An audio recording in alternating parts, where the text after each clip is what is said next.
Fuck it. I don't have an intro made, so let's just do some wannabe gangster shit real quick. Fuck it. Let's go. Welcome to Nahh B, covering sports of all sorts. If there's any breaking news, you know we got the report. Our one and only goal is to make this your podcast resort. Get you your favorite team updates, both on and off of the court. Breaking down everything, NFL, NBA, MMA. Not much a soccer fan, but might even cover Team USA. Is KD leaving Golden State? Is Jordan really the GOAT? Is LeBron comfortable in LA? We'll keep the team afloat. If GSP fights Khabib, will he fight him toe to toe? And a Wilder Fury rematch, who's always gonna go? We'll cover everything and anything you wanna know. Whatever it may be, we'll break it all down on the show.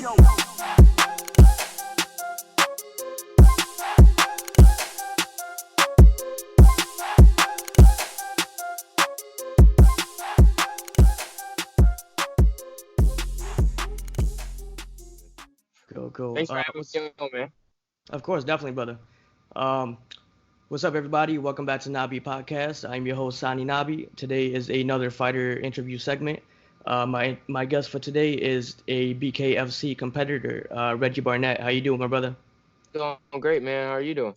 Everything's all good and gravy. Sorry. All good, no worries. I tried to walk upstairs with a bunch of balloons. I just told you I have an interview. Thank you. It's all good, brother. The life of being a dad, a fighter, and all that stuff. Yeah. It's a beautiful thing, though. It's all good, man.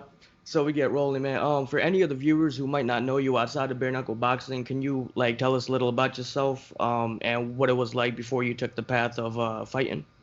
Well, I mean, I don't know. I was born and raised in Virginia. I'm rep 757 boxing. I've been here most of my life. My story is a little bit of a redemption story. I kind of got caught up when I was a teenager, got into a little bit of trouble. I served my time when I was in my mid-20s. I had been boxing my entire life. My dad actually opened a gym for me to keep me out of trouble, and that kind of didn't help. But when I came home, you know, I had made up my mind that I was going to make a career out of fighting. I took one amateur fight and got knocked out, and I was like, all right, I'm not doing this for free no more. So, and I haven't looked back since 2014, you know, and here we are 6 years later, and I'm getting, you know, to fight on pay-per-view once again. As far as bare knuckle, I mean, I've been street fighting. That's a part of my story. I've been street fighting my entire life. So when they called and were like, hey, we're trying to do a bare knuckle league, and they had open tryouts in 2016, I went. I showed out. I was definitely the best fighter there at tryouts. And then in 2018, well, late 2017, we got the call that they were going to legalize it and do a show in Wyoming. And so we started training, not knowing when the show was going to happen. We were just training for a bare knuckle fight, not even knowing, you know, when it was going to happen. And then they announced the date for June, and the rest has been history. I made my professional bare knuckle debut on pay-per-view in June of 2018 in Wyoming. And here we are going into BKFC 10. Through the last, you know, ones, we had a 135 tournament. Mm-hmm. And last June, me and Johnny Bedford fought for the inaugural 135-pound crazy bare fight knuckle. Too, by the way. Amazing fight. And that was a hell of a fight. You know, I came up a little short, you know, on the losing side. But a few things in that fight happened that, you know I'm able to exploit if I ever get the opportunity to fight Johnny again. He said he wasn't going to back up, which he did. And he said he was going to put me away, which he didn't. So, you know, those two things I can carry with me if we ever do have a rematch. But I love bare knuckle. It's my heart. And so I'm ready to like I said, it's been about 9 months, you know, so I'm ready to get in there and fight and scrap and show the world that I'm still, you know, A1 and world class in bare knuckle fighting. So. Gotcha. So you pretty much just answered my second question, which was like what made you decide to do bare knuckle boxing. But could you elaborate a little bit more on where you heard about it and what really got you invested into it? I mean, as far as hearing about it, they did, you know, like I said, an open casting call or whatever. Okay, I got you. In Philadelphia for the for like, I guess, for their tryout. And my father, who's been like I said, he's been my boxing coach since I was a kid. I started training boxing when I was 4. I started fighting when I was 8. I finished with 93 amateur fights. Oh shit. But like I said, I had been street fighting and, you know, out there doing things I had no business doing as a teenager. So when I saw that, I was already a professional mixed martial artist and a professional boxer. So I was like, well, shoot, this is what I really want to do. And my father was totally against it. So my other coach, who was actually from Philadelphia, where they're having the tryouts, he was like, come on, man, we're just going to say I'm going home for the weekend. We're going to go up there. I was like, all right, let's go do the tryouts. So I went. And like I said, I still know in my heart, and I know Dave Feldman knows that as far as that particular tryout, I was the best fighter there, hands down, technical, you know, just everything. So, and we waited. Sorry, go ahead. No, go ahead. I'm here for you. So I didn't mean to cut you off, but no, I was gonna ask, what consisted of the tryouts? Like, what kind of stuff did they have you guys do? We went up there. We took some pictures. We did a round of pads, which I completely showed out. You know, I was just in there playing around. As my coach said, I got really saucy on them. We did a round on the bag, and I thought it was funny because everybody, when they got over to the bag, they start putting on the gloves and hitting the bag, and I'm like, I've been training bare knuckle for like the last 9 months, you know. So I was like, I don't need no gloves. So I just started hitting the bag with no gloves because I'm used to it.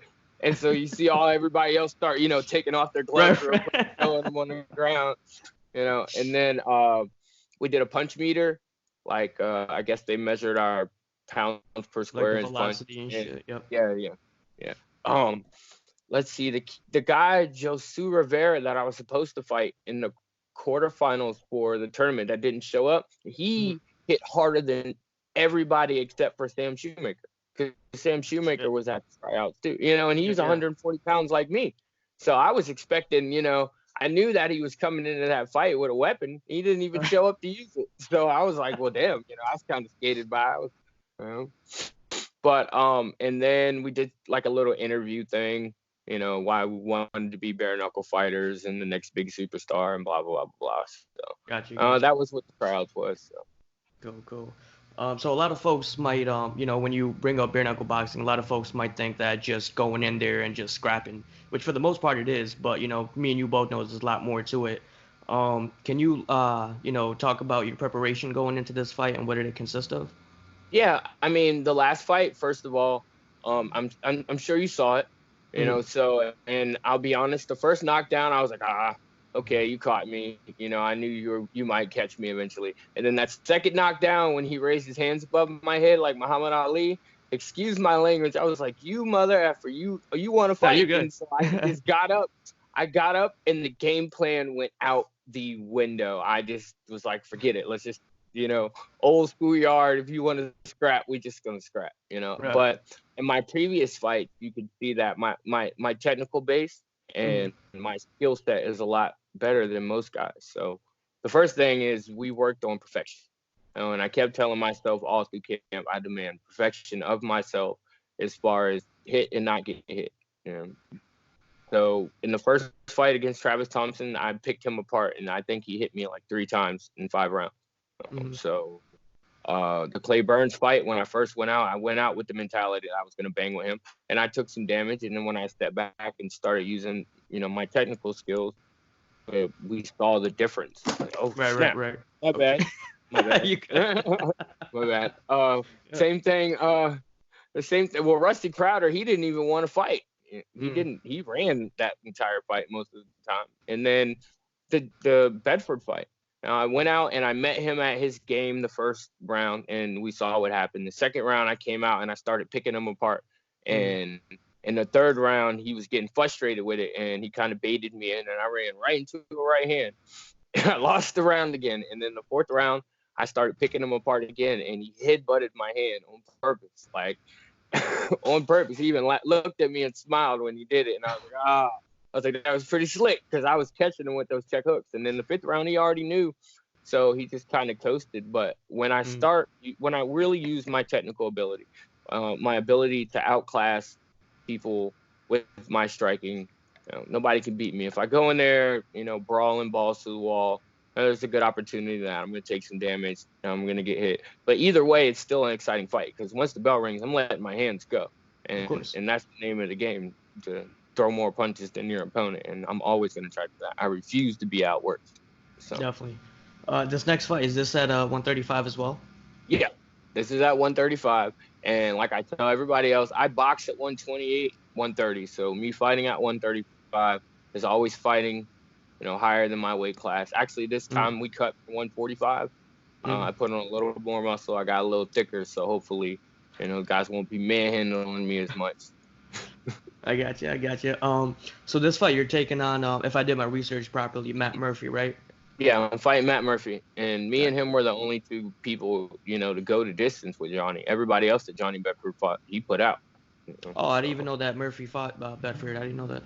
He fought him in the quarterfinal rounds, and actually, it was a pretty close fight. But Johnny was coming off an injury too, so excuse me, that's the coffee. Oh, good. Johnny was coming off an injury, so it was a closer fight than what a lot of people expected it to be. So I'll have to go back and watch it. I feel like I watched it, but I didn't know that was him. You know what I mean? But going off of what you may know about him, what can you tell me that you think that he might bring to the table for you? Matt's a tricky guy. He's really unorthodox. Really, really unorthodox. He doesn't have like a style. He just comes out and he just fights, and whatever happens in his fight is, and so a guy like that is really, really hard to predict. And so, like I said, perfection is what I demand of myself for this fight, to go in there and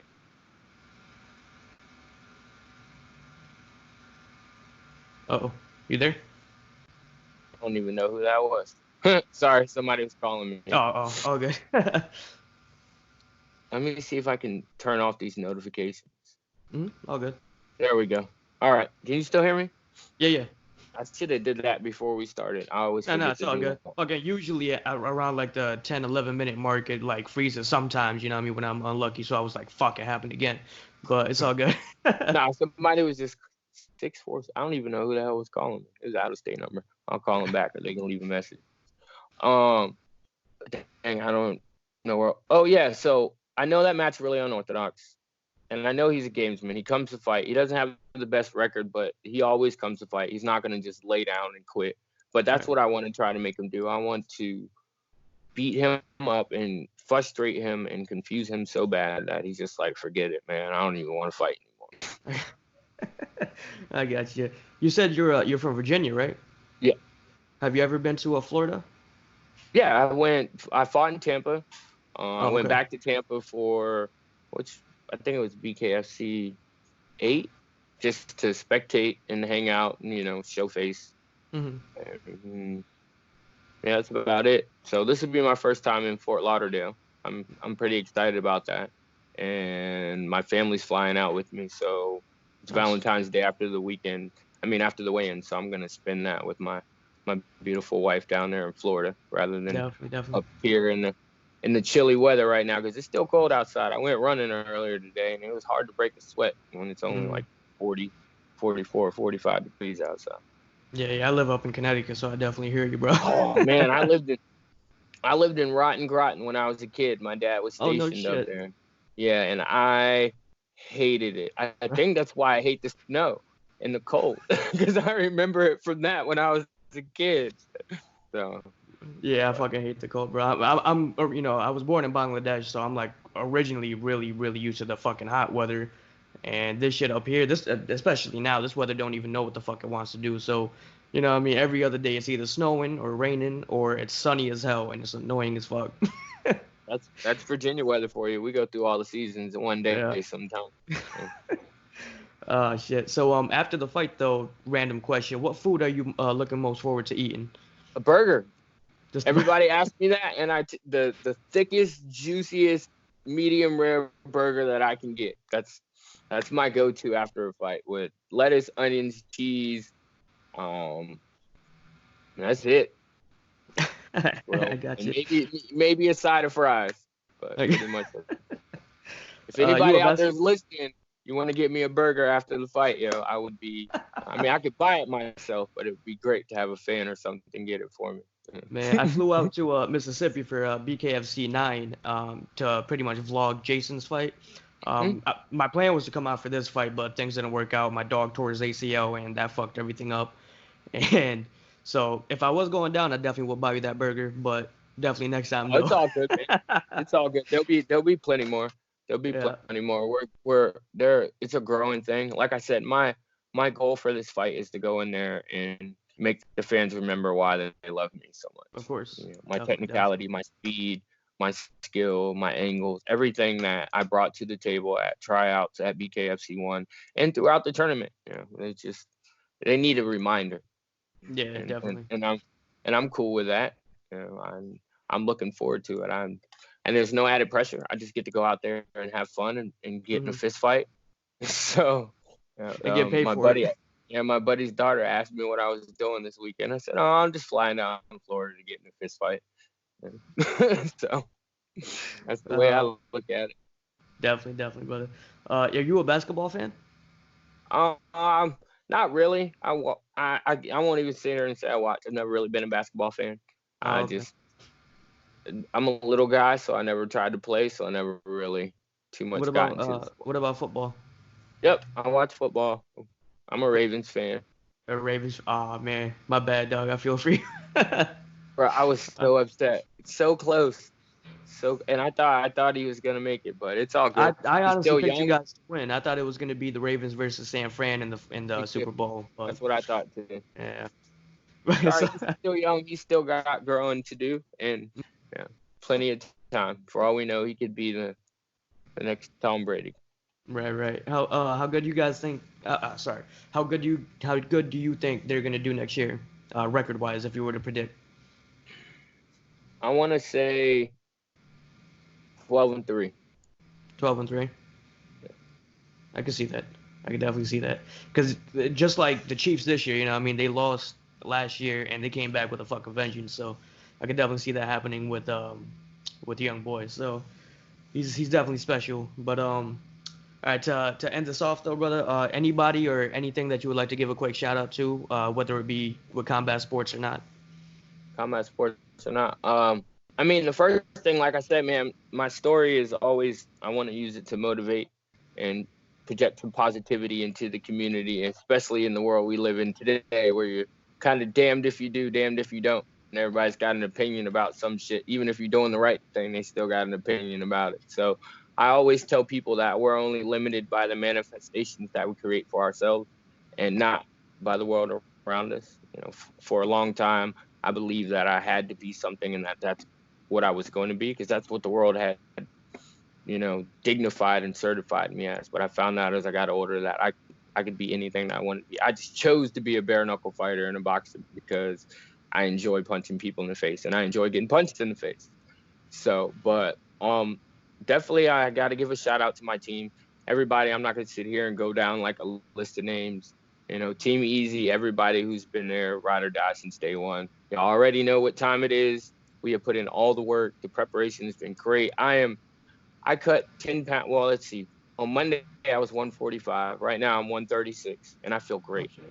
So I'm going to fly out tomorrow, get up Friday morning, take a poop, and go in, and so it feels good to be, there and know that I did it from a higher weight. So we just worked the formula. I got a crap load of sponsors, man.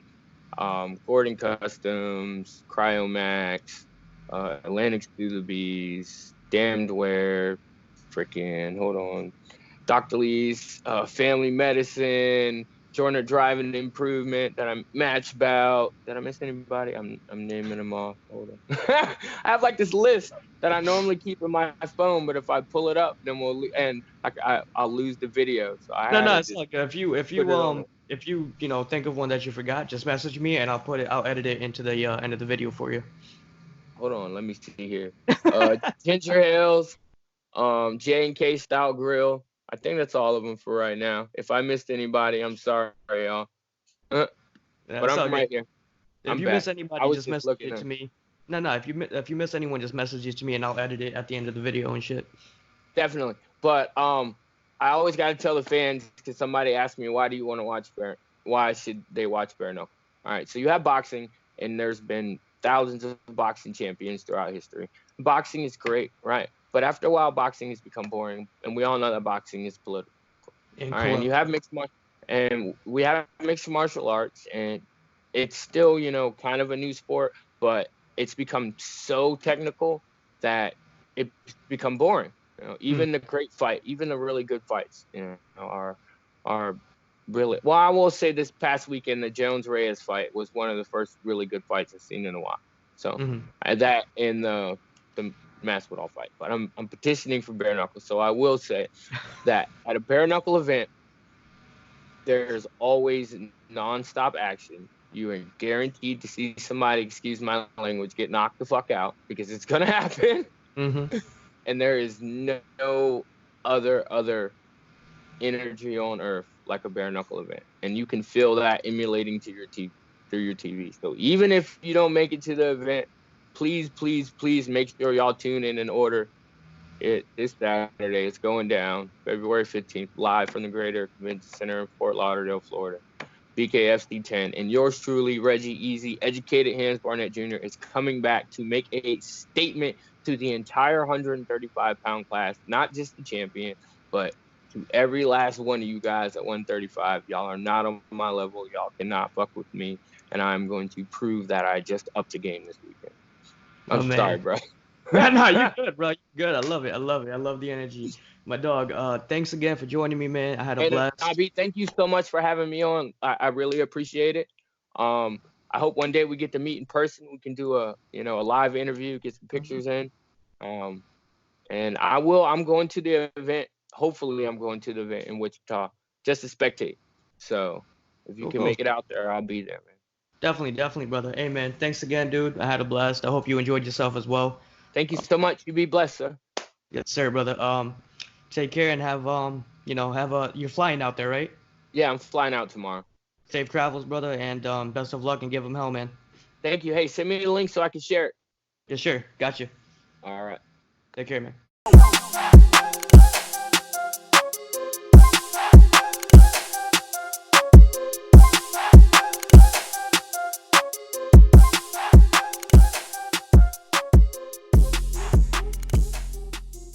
All right, what's up, everybody? Welcome back to Nahh B Podcast. I am your host, Sani Nahh B. Today, another fighter interview segment. My guest for today is a professional bare knuckle boxer. He is the winner of last year's Knockout of the Year from BKFC, and he is competing in BKFC's lightweight tournament, title tournament that starts a little over a week now. My man, Kaleb Lionheart Harris. How you doing, brother? I'm doing good, man. Just kind of chilling out, waiting for the last little bit of work to be over with. Gotcha. Are you in between training right now, or? No. I'm at my job right now. On top of fighting, I work an 8-hour-a-day job. So. Gotcha, my man.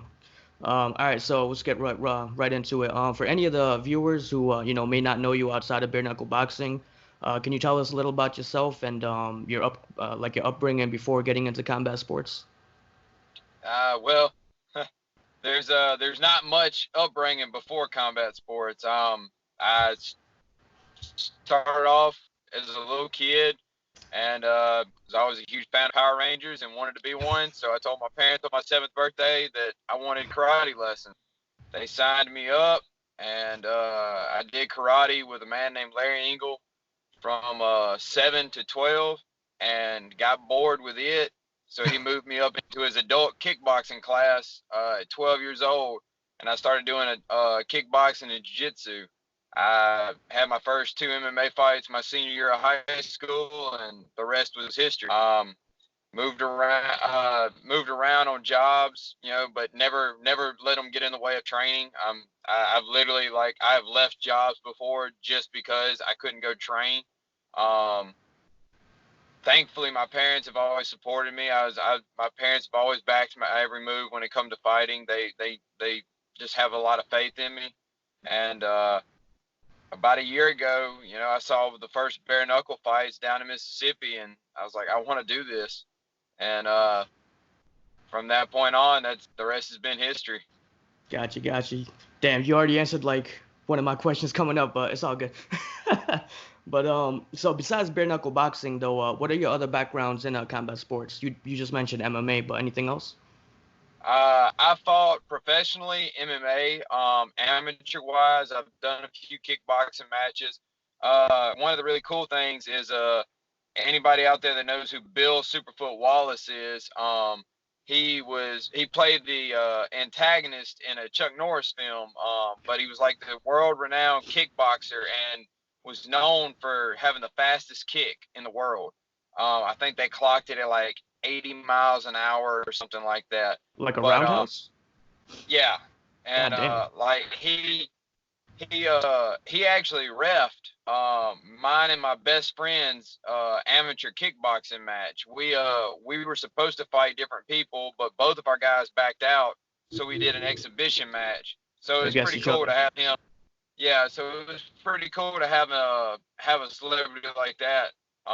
But I've done boxing. I've trained in the arts of Muay Thai. Working knees, elbows, clinch.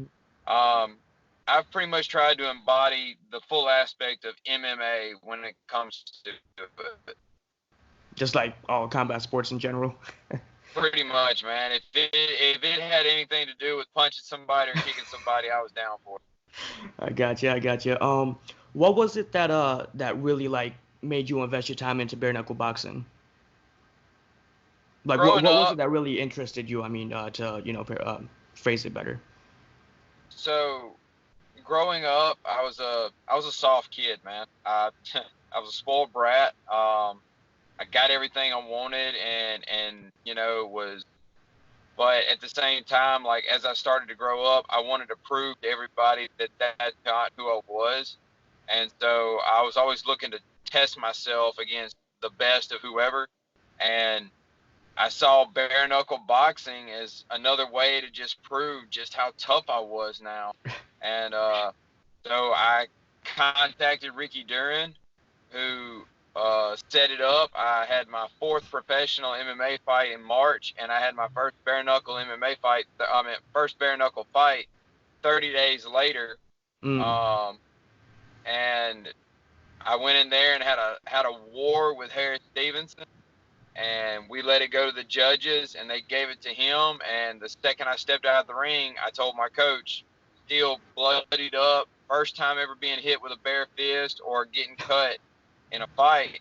And I told my coach, I was like, I want to do this again. I know I can be good at it. And so we went back, and I kept talking about it. I was like, I can't wait to do it again. I can't wait to do it again. My parents are all just like, no, God, please, no. And at first, my coach is like, yeah, we're probably going to talk him out of this. And then my coach went back and actually started watching the fight. And he realized that with a few small tweaks, he came and sat down with me. He's like, Kaleb, I really think you could Johnny came to me and was like, I really think you can make it far in this sport. He's like, we just need to change a few things. And that's all I needed, man. And once I heard my coach was backing me, it's been a fire under my butt ever since. Definitely. As I mentioned earlier, how you got the KO of the year last year, and rightfully so, because that shit was fucking brutal. But as I follow you on Instagram, I've seen one of your posts where you said that last year pretty much changed your whole life, and so many things changed in your life. Can you elaborate a little bit more on what exactly changed for you after that knockout? I guess I realized that like I'm on a higher level in the sport of combat now. Like I'm no longer this local MMA guy that Mississippi and Alabama knows. Like I've got people from Ireland, Sweden, the UK, all of them messaging me after my fights and before my next fight, wishing me luck and telling me how they follow me. I've got sponsors reaching out to me now instead of me reaching out to them.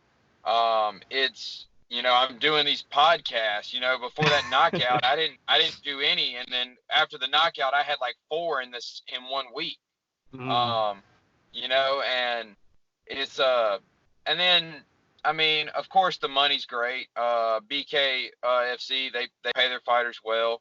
And it's definitely helped me to establish myself better. I'm still young. I'm still 26. I live at home, and I'm going to college, so it's helping to pay for like my college So you're education, and it's all. fighting, working an 8 hour job, and going to college, bro? Yes, like God for damn. this fight, I took a term off. But yes, for my first and my second bare knuckle against Bastante, when I got the knockout, yes, I was doing 2 online courses a week, and I was doing 8 hours a day of work, and I was training at least 4 hours a day, and Fucking then Christ. any time that was left, I had sleep. That's fucking nuts, bro. That's fucking crazy. Oh yeah. Going into the talks. Oh, actually, talking about the KO of the year. Just out of curiosity, personal question. Did you get any bonuses or anything for that, or just recognition? Yeah, I did. David Feldman has been about awarding all the fighters that got of the year award. I don't know what it is yet. No one has really elaborated on it. Hmm. I did get a knockout bonus that night for that knockout, which was Okay. nice. Added to my purse. But as far as like for KO of the year and like Jim getting fighter of the year and all them, I don't really know yet what we're gonna get. I just know I've been told that they're gonna give us some kind of award. Cool, cool. All right, that's something then. Um, so going into the talks of the tournament, though, you're gonna be fighting a buddy of mine. I actually interviewed Jim maybe like a month ago. He's also on a nice kill streak, just like yourself.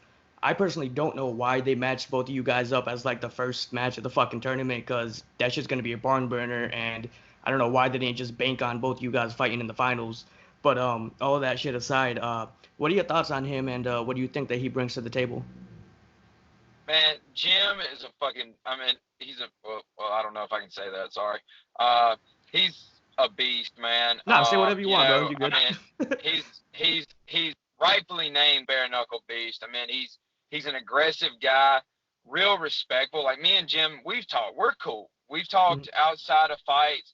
During this fight camp, we've talked on Facebook. You know, had conversations about contracts and things like that. But you know. I'm really excited to fight Jim because I'm always one. I'm gonna stand by my word, and I literally told Bare Knuckle, get me out of Mississippi, send me wherever you want to send me, and put me in front of whoever you want to put me in front of. I'm going to fight. And so they answered with Jim, and you know, normally I don't fight at 155 anymore. It's been almost a year since I fought there, but you know, weight still just weight. You know, you just got to cut it. Um, I'm This looking last fight forward in to Biloxi, what weight were you fighting at? 165. Oh, okay, okay, gotcha. Yeah, I fought MMA at 155, but I've not. This will be my first bare knuckle fight at 155. But and as far as like you know what he brings, I mean Jim's gonna bring power. He's gonna bring chaos. I mean, you know, I think me and him we match up stylistically really well. Um, you know, we're both going to put on excellent shows, and you know that we're not going to shy away from a fight. No matter what style of fighting we bring to the table, we're going to constantly perform. And as far as why they hooked us up together in the first rounds, I guess because I think he's already beat Elvin like 3 times between MMA and bare knuckle. Oh, okay. I don't know this Louis Palomino guy, but supposedly he's pretty tough. So guess they're just gonna toss us 4 in there and see who comes out standing. Gotcha, got. Is the other fight on the same night too? Yes, yes. Oh I shit. think Elton and them will be fighting the fight right before us. We'll be the co-main event, and they'll be I think they call it the premier fight or something like that. Gotcha. What's the main event? Is it Hector? It's Hector Lombard and Rundell. I can't ever think of his name. They call him the Redneck. He's I mean I've He's taking watched this him fight short fight. notice, right? Yeah, I think he took it on like 3 weeks notice because Joe Riggs got injured or something like that. That's right. That's right. That's right. Fuck, how do you see that fight going? Uh-oh, can you hear me?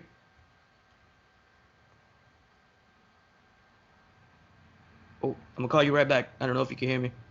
12 seconds later. Service out here the last few days. Gotcha. How do you see that fight going though between Hector and that dude? Man, it's not going 5 rounds. At least I hope not. That both of them guys are hard hitters. And you know, any one punch could be the final blow. And plus, I'm gonna have just gotten done fighting the biggest fight of my life, and I'm gonna be ready to go out to Miami and have some fun. So you know, Hector Lombard, you know, if you watch this, man, you know, Rundell, I hope whoever wins, man, let it be within the first 2 rounds. That way we can get out and go get paid and get drinks. Shit. So last couple random questions, just fuck around questions, and I'll let you go, brother. Well, you pretty much just answered this one. The event is in Miami. Have you ever been to Miami before? Never. And the event's in Fort Lauderdale. Oh, it's not in Miami. Oh. No, they moved it to Fort Lauderdale, I guess, due to venue or something. But it's like, I've been told that Fort Lauderdale is like 20 minutes outside of Miami. So I'm like, all right, well, as soon as the fight's over with, I know where I'm going. But no, I've never been that far south into Florida. So I'm looking forward to it. It's gonna be fun.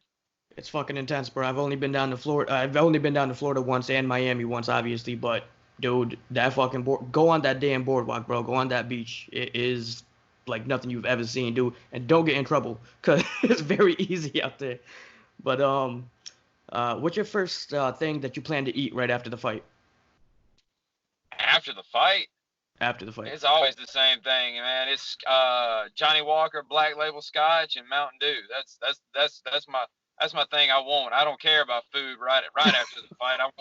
I want my Scotch and I want my Mountain Dew. And of course.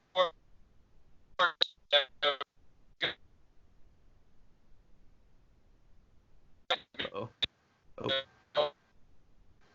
But I don't know.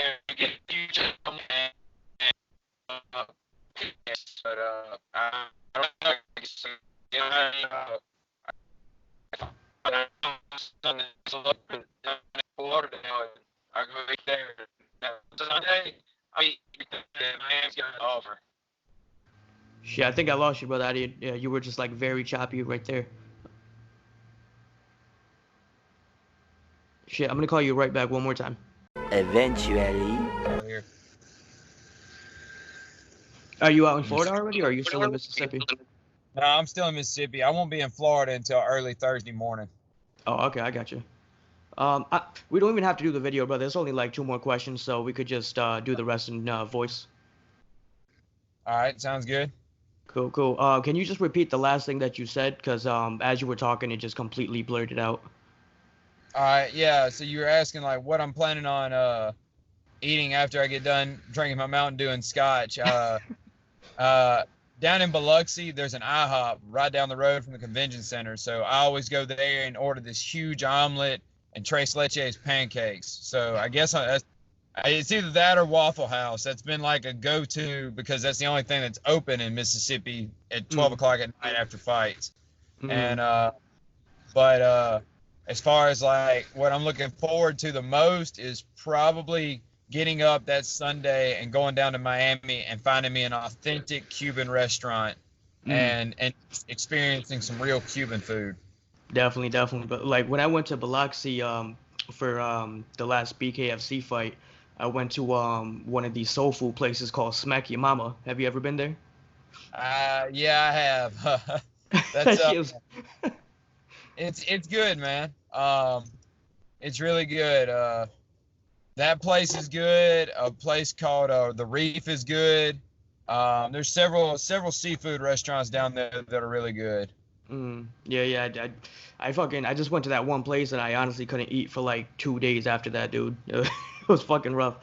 But all right, last question. So me and my buddies, we have been going back and forth with comedy movies and our favorite comedy movies of all time. and it's a very hard list to make. But I've been interested in hearing other people's lists. If you were to pick 5 of your favorite comedy movies off the top of your head, what would they be? Like I like comedy, but like, I don't just like obsess over comedy. So Gotcha. Zombieland would have to be one. I haven't seen the second one yet. Undercover Brother, definitely. Hangover and the original. And hey man, it's been so long since I've watched just some good old comedies. What was the one that Seth Rogen made that was a cartoon?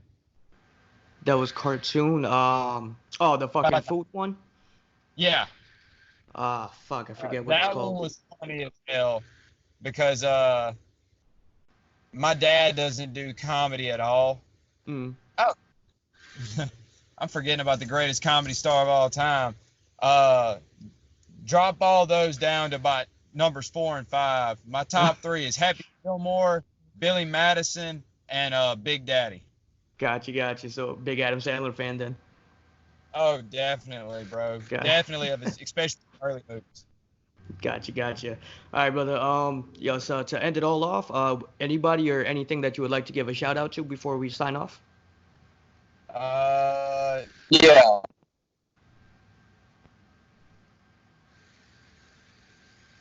Can you still hear me? Yeah. I thought I lost you. Okay. I want to thank all my sponsors. Lyle Machinery, Beavers Unlimited, Shelly Electric, Candy Bone. If you haven't checked out their latest song, go check out Welcome to the Freak Show. Cypress Bayou Embroidery, Fit Chef Catering, MMA Uncensored, Rev Gear and Black Sails MMA, and Primal Martial Arts Academy. The greatest CBD sponsor of all time, Mystic Roots. And if you've been checking out this video, the hoodie that I'm wearing, Skullbonia, all American made clothing line, made right here in right up the road from me in Tennessee. And Mary Jane's House of Glass. I want to appreciate every bit of the help that y'all have offered me. Out there that's fighting depression, anxiety, or suicide, I want you to know that you're not alone. I'm a fighter. I step in the ring and fight bare fist.